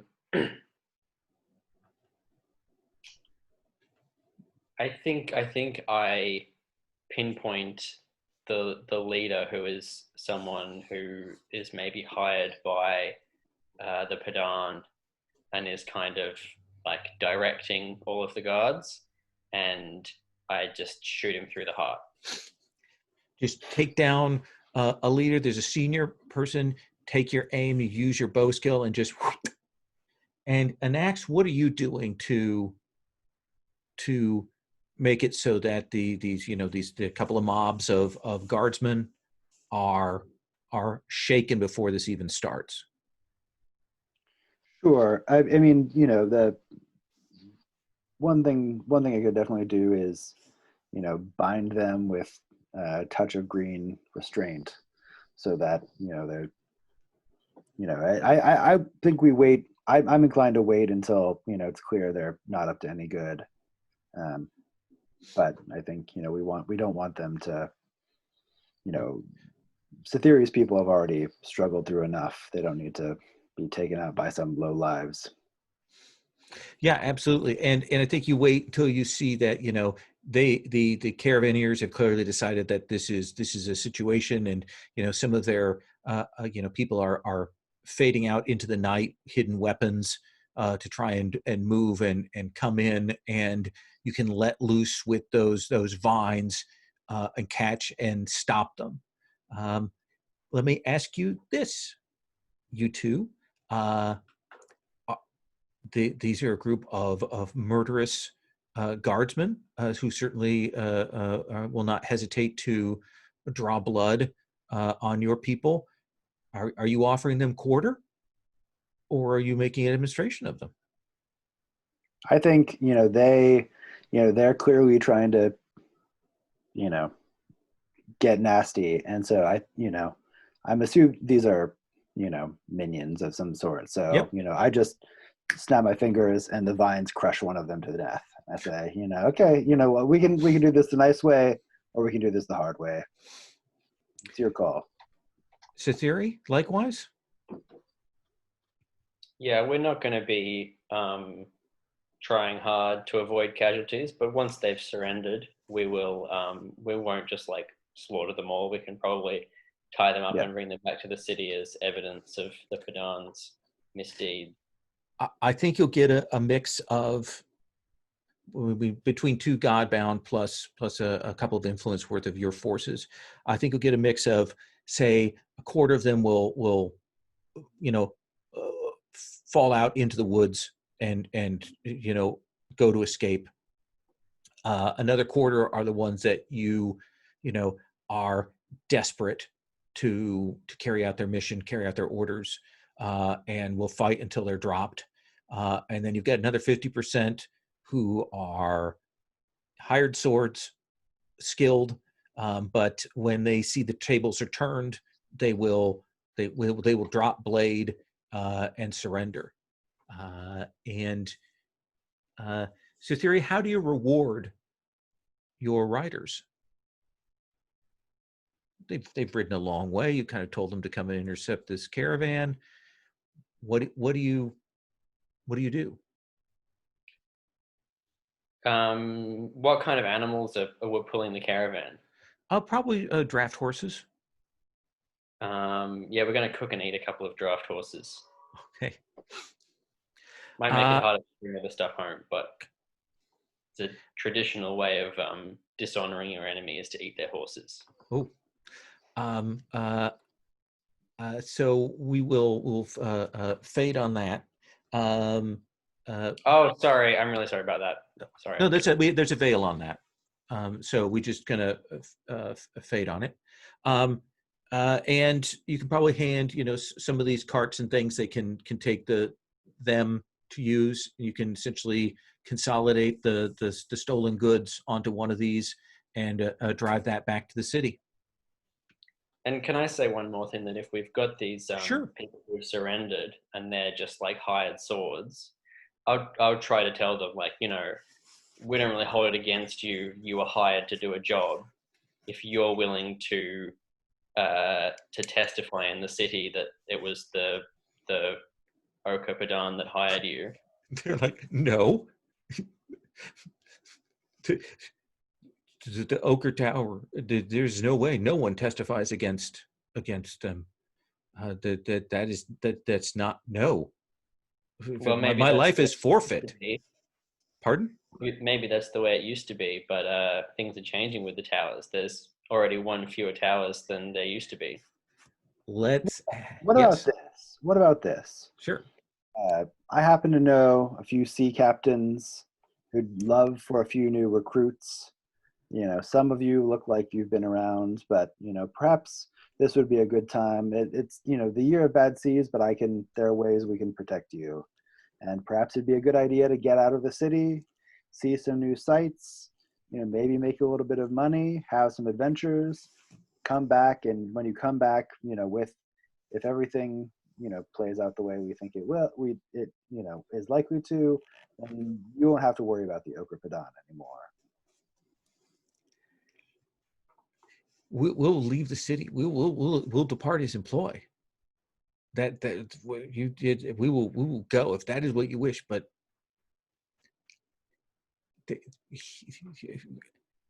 you are but two. Even though you have these riders, and the Ochre Padan has a network of people, no one testifies against him. Where is there to testify? What court would take it? That is not how things are done now.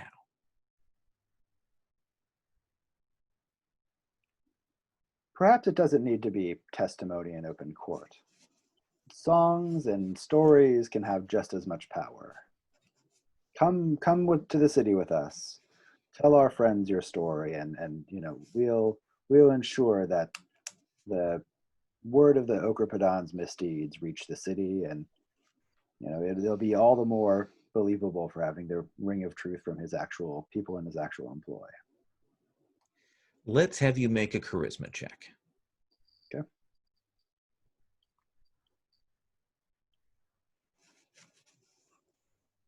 That is probably not going to work. Oh, I made it. Yeah. Okay. So what'd you get? 8. So I think you can convince a few of them. I think that's kind of one of those just barely things. I think you can get a handful of them that will quietly agree. Yeah, I will tell the details that I know if you will guarantee that I will be allowed to go away and hide, and you'll protect me to leave the city. Sure. Yeah.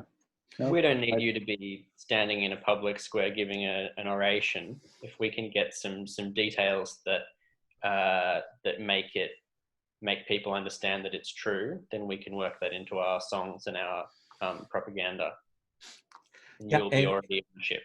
Yeah, and a handful of them will agree. The rest will. I mean, they're clearly terrified.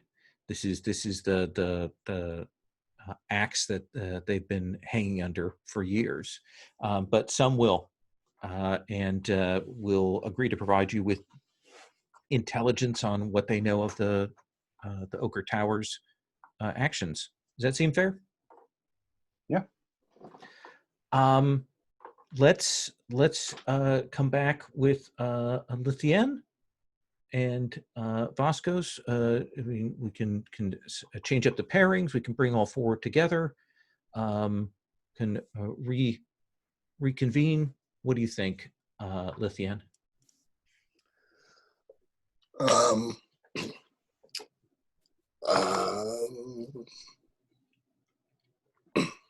well, what I really want to do right now is, or my next move would be to now eavesdrop on Scalo. Well, then let's do that. Well, I was going to ask Sure. Vascos, was there, since he very kindly accompanied me to this meeting, is there anything that you needed to do that I can help you with? No.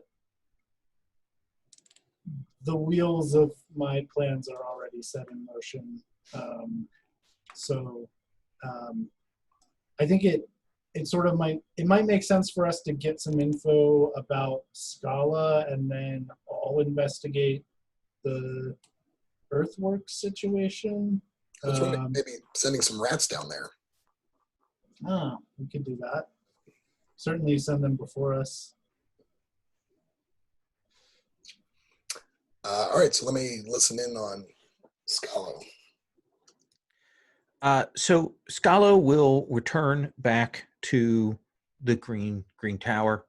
You definitely get this in, and with this, is this, how is it described? What is it? Sensory? Is it vocals? What do you get through this? How does it describe it? Only it says, I'm not sure I understand the sentence, but only you and the target hear any conversation, while eavesdropping is imperceptible. Okay, so I think you're picking auditory. I think that's probably the best way to put that. Just so you know, they I don't know if Scalo counts as a lesser foe. Lesser foes cannot resist this power, while worthy foes can save versus spirit to become immune. Well, if he was a worthy foe, is no longer considered one by that role. Scalo returns back. He's kind of in a panic. This is unexpected, and he will definitely go. And you have a sense that he says, "I need to speak with Viadomos," and the others are like, "He is occupied right now," and he says, "I need to speak to Viadomos. Go and get him 2 of those revolutionary bastards showed up and threatened me, and we engaged in a violent conversation that I came out on the winning end of, but I fear for what comes next." And after a bit, definitely can hear him speak. Now he's a little more subdued, and he said, "Lord Viadomos, they came, they asked questions. It does not seem to me that they knew the specifics, but they asked about the earthworks. And they had magics. They are sorcerers of some kind. They kept us in place." And he says, you'll hear Viadomos's voice, since I assume you can hear both of them, I think is what we're saying. He will say, "Did they ask about the Ashen engines?" Nice. And he says, "No, they said nothing of that." And he says, Do not go out on the streets again. Do not leave the tower again.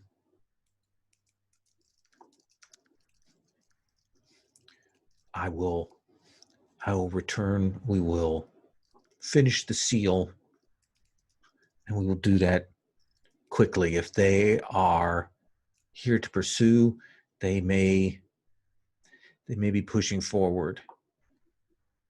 And we also know that the angels are coming from the sea, and we must be done before that happens. And Scala's like, okay, are you sure? It seems risky. And Vidoma says, do not question me again. And there's some bowing and scraping. And Scala's like, what are you looking at? And starts giving orders out to people to try and restore his dignity. Yeah, and I can't bear to listen to that Yes. stuff. So I'm like, okay, I'm done. I got what I needed. Wow, there was a lot there. I relay this to Vascos, and then I say we should find an axe, because I think we're getting some more clarity on what they saw out in the sea. Indeed. So we'll have you two across paths with Anax and Cytheri, returning from their pilfering of the Lord of the Ochre Tower's stash, and cross paths that way. A tavern scene again. I guess we would go back to the tavern that we already have the set built for, where Kagotso plays and where you've been several times. And so you can relay information, pass that on, and decide on your next steps. Bosco, so it's you're just the person I'm looking for. I have a new subject for a song for you, and I sort of relate what we've Oh, how done. exciting. Sorry? I say, oh, how exciting. So, And yeah. I'll explain the stuff about how we got back the treasure, and maybe when we arrived in the city with all of the horse warriors, we would have kind of immediately told everyone where we'd been and what we had brought back, and the goal is to give back the treasure to whoever owned it, although it might be a little tricky to match the true owners to the stolen stuff if there's false claimants, but we'll do what we can with that. And if you want to put that out in a song and just emphasize that it was the brave steppe clans that saved the treasures of the city, and now they're giving them back. Yeah, I think maybe I can relate it. So there's some old myth about a group of horsemen that defeat these bloodthirsty bandits, and I sort of relate this story to that one and kind of interweave them into the song. Absolutely, you can get that out there and reinforce that, and certainly you spread that out, and word will go out. That song will echo out in the streets. I think the echo you will get back very quickly is people talking about this bounty that has been put out on the streets, on the head of the four of you at this point. Well, that's a subject for a great song too. Yeah. Within about 24 hours, people are starting to talk about that. And when you're in the taverns, you're still getting the same friendly looks, but there's a few looks of people who sort of the edge of desperation, maybe considering that kind of thing.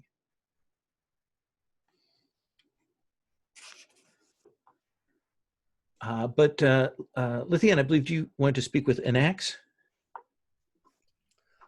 Yeah, and I relay the fact that the Ochre Green Tower Tower. was referred to these, I guess, things out in the sea as angels. And I wondered if, Anax, that was something that you were familiar with. No. Strange. So you would know from the War of the Gods that when the heavens were stormed, the angels were scattered. Many of them fought against the maid gods and things like that, and they have an abiding hatred for mortals' immortality now. The angels that remain. Oh, nice.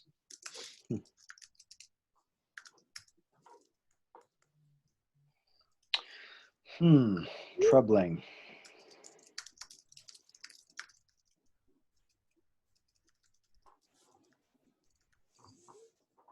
I think we'd also talk about the infernal engines,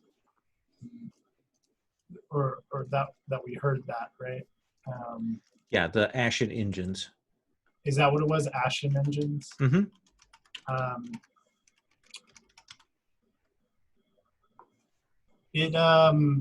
I think it's a bit of a gamble going after the Green Tower if they're going to defend the city against the angels.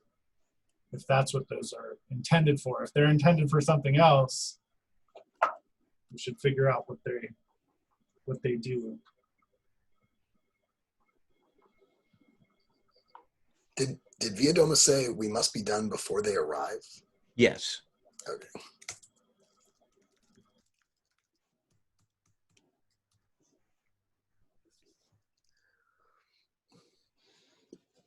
I don't think these Ashen engines are going to be anything good.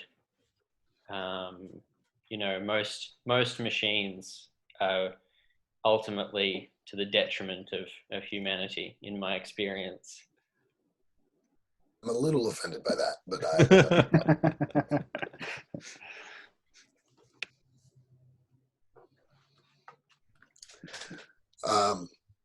well, maybe, all of our leads are taking us underground at this point. I don't know, I can't think of anything else to do besides explore. The only thing I can think to do is maybe go out to sea and see if we can find these angels. No, I think you're right. I think we need to know more about this plan of the Green Tower. I think that's the only way we're gonna, know if this plan is something that should be, I hesitate to say aided, but endured or permitted, or if it's something we need to stop at all costs.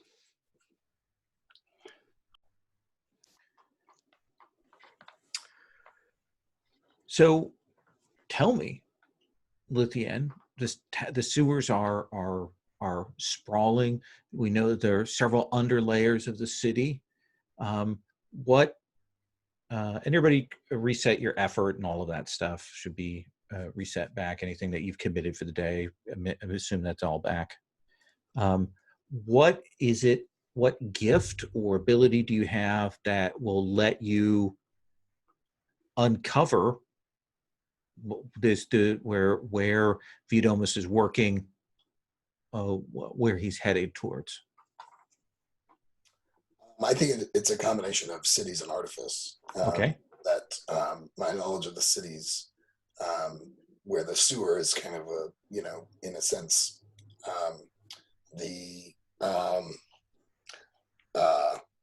part of the city's anatomy, in a sense. So I have an understanding of that, and I've long known that the sewers were aided by these machines. Some have fallen into disuse, some still work, but people have long forgotten how they work and what they do. But I've always been able to kind of at least have a little bit of an insight into them. So it's those two things that kind of drag me down. Though Ashen engines, I think that's the first time I had ever heard that phrase, that anyone's ever said that phrase out loud. So, and I think we will see the four of you head down in. Vasquez, I imagine you have still communication with the animals, so this is a fairly comfortable place for you. This is a place close to water, even though it's cut off from the sky, an axe. So it is, a place that has some familiarity for you. But I think for you, Cytherea, this is probably really uncomfortable.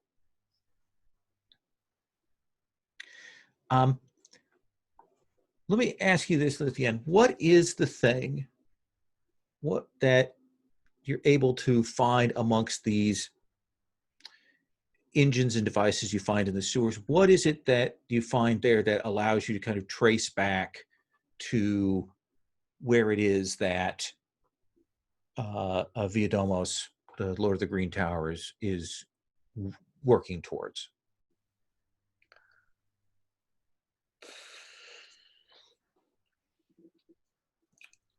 Is it runes? Is it traceries of power? Is it how they're located in the city? What do you think it is? Here's an idea. Sure. That in fact there are many different kinds of machinery down there. Like generations of the city has added their own stuff, and it's clear that each machine has its own, let's call it style or aesthetic or approach, and it becomes immediately clear to me that he's working on one set of these machines, so I can sort of follow along by, these three are untouched, but this one his people have tapped into or done something. Yeah, they seem like older devices. Right. The other ones that you see, they're definitely connected up to those, like they're nodes, like they're older ones that had some connection, some power. Mm-hmm. And you will follow the traceries through, following that, seeing those elder pieces, until you find yourself, surprisingly, you know that you are in the deeps. Like you've gone down several levels here, stages of older sections of the city that have been built upon, and you have, through your gifts, a kind of absolute spatial sense of the city, and so you realize you're actually perhaps 100 feet below ground, below those gardens, the ones that have always kind of drawn you. Nice. And you will find that when you get down to this lower level, that the works on the walls, the designs of the stone, it all echoes those oldest engines. And all four of you now can feel like the thrumming of held power. Like down below you is something, the source of power that should have powered these things that are up above, but haven't. And you will find yourselves at a great stone door that has been opened. There are gears and markers and things like that that clearly were tied together, kind of like a multi-layered combination lock has been opened, and there are steps going down into the deeps, and you can tell that a group, not just of people, but possibly some sorceress engines, maybe golems, have headed down into the deeps just before you. And you can tell that this is the older power source and defense and magical, mystical protections for the city. And that's what we'll take up next time. I think I'll give everybody 2 experience points. That should push Anax and Vasquez out a little ways, and it should take Lithian and Cytherea up to level 3.